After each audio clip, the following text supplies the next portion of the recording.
নৌকা ঘাটে ভিড়াতেই ভেসে আসে কান্নার শব্দ। কে যেন কাঁদছে। নৌকার পাটাতনে দাঁড়ানো মেয়েটির দিকে তাকালাম। বেনি করা চুল লাল আর সবুজ ফিতায় বাঁধা।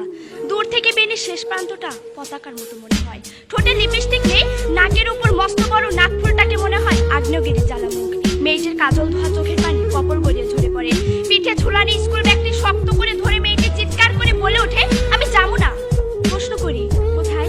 কে যেন পাশুতে উত্তর করে, শ্বশুর বাড়িতে। ঠিক এভাবে বাসন্তীদের জীবনের বসন্তগুলো মুছে যায় সিঁদুরে। আমরা এমন এক প্রেক্ষাপটে দাঁড়িয়ে বিতর্ক করছি যখন দেশের 66% নারী সবগুলো দাঁতের মালিক হওয়ার আগে স্বামীর মালিক হচ্ছে।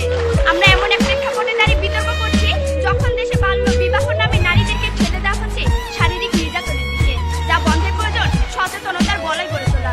ধন্যবাদ মাননীয় মডারেটর, সেই সাথে শুভেচ্ছা বিজ্ঞ বিচারক মণ্ডলী সহ উপস্থিত সবাইকে। মাননীয় মডারেটর, আমার দলের প্রথম বক্তা তার বক্তব্যে দেখে গেছেন কাদের মাধ্যমে এবং কিভাবে সচেতনতা তৈরি হয় এবং সচেতনতা বাল্য বিবাহ বন্ধে কতটা গুরুত্বপূর্ণ।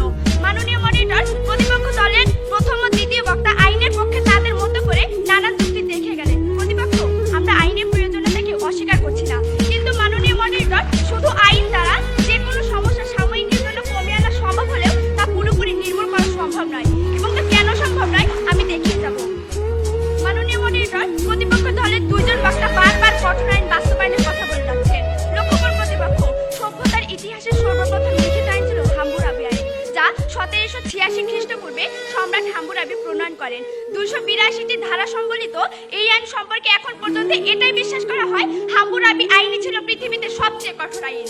অন্যদিকে আমরা যদি বাংলাদেশের প্রেক্ষাপট চিন্তা করি তাহলে দেখতে পাই বাংলাদেশের জন্য প্রণীত মোট আইনের ধারা 511টি, কিন্তু হতাশার ব্যাপার হলো টিআইবির হিসাব মতে বাংলাদেশের 10 আইনেরও যথাযথ বাস্তবায়ন হয় না।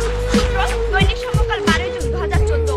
প্রতিপক্ষ, ঠিক এই বাস্তবতায় দাঁড়িয়ে আমরা যদি মেনেও নেই আইন কঠোর হলে বাল্য বিবাহ বন্ধ হবে, তাহলে আপনারা কি সেই একই জায়গায় দাঁড়িয়ে এই নিশ্চয়তার উপর দিতে পারবেন সেই কঠোর আইনের বাস্তবায়ন সম্ভব হবে?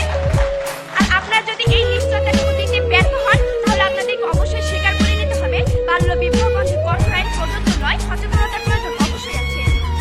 মাননীয় মডারেটর, আমার চাচাকে বহুবার দেখেছি পাবলিক প্লেসে দাঁড়িয়ে ধূমপান করতে, কখনো কখনো দেখেছি পুলিশের কাছ হতে আগুন চেয়ে নিতে। মাননীয় মডারেটর, আমি কখনোই দেখিনি যিনি তার সন্তানের কাছে বসে ধূমপান করছে।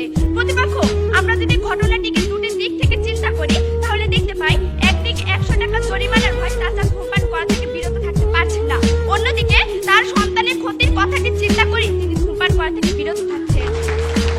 মাননীয় মডারেটর, আমরা ঠিক এই জায়গাটিতেই বিতর্ক করছি যখন বিবেকের আদালতে দাঁড়িয়ে প্রতিটি মানুষ ভালো মন্দের পথটি অর্জন করবে, ঠিক তখনই তাদের মধ্যে তৈরি হবে সচেতনতা এবং ঘটে যাবে বাল্য বিবাহের অভিশাপ। মাননীয় মডারেটর, আমার বড় বোন শেফালি গত মাসের 10 তারিখে জরায়ু ক্যান্সার হয়ে যায়। আপু পড়ালেখায় খুব ভালো ছিল। যেদিন তাকে প্রথম দেখতে আসে সেদিন তার শেখে কান্না। আপুকে ধমক দিয়ে দাদিমা সেদিন বলেছিল, এই গেদি বড়াই গাছ থাকলে মানুষে ঢিল দিবই। শুধু ঢিল পড়েনি মাননীয় মডারেটর, এক দেখাতে বিয়ে দীর্ঘণ ঠিক হয়ে যায়। আপু রোজ কাঁদতো, জানালার বাইরে শিউলি তলায় পড়ে থাকা ফুলগুলোর দিকে তাকিয়ে থাকতো। অপলো আমাকে কাছে দেখে বলতো, ঝরে যাওয়া ফুল আর তার মধ্যে নাকি কোনো পার্থক্য নেই। মাননীয় মডারেটর, বিয়ের আগের দিন রাতে আপু বাবার পা জড়িয়ে ধরে জন্মের কান্না কেঁদেছিল, চিৎকার করে বলেছিল, আব্বা গো এই বিয়া ভাঙ্গা দেন, বিয়া দিলাম মইরা যাবো, কথা রেখে যাবো। চলে গেছে আমাকে একা করে। মাননীয় মডারেটর, আইন তো তখনই ছিল, তারপরও কেন সেই আইন আমার বোনের নিরাপত্তা দিতে পারেনি? অথচ মাননীয় মডারেটর, আমার বাবা মা আমার পরিবার যদি সচেতন হতেন তাহলে সেখানে কোনোদিন ঝরিদা শিলে ফুটতে পারত না।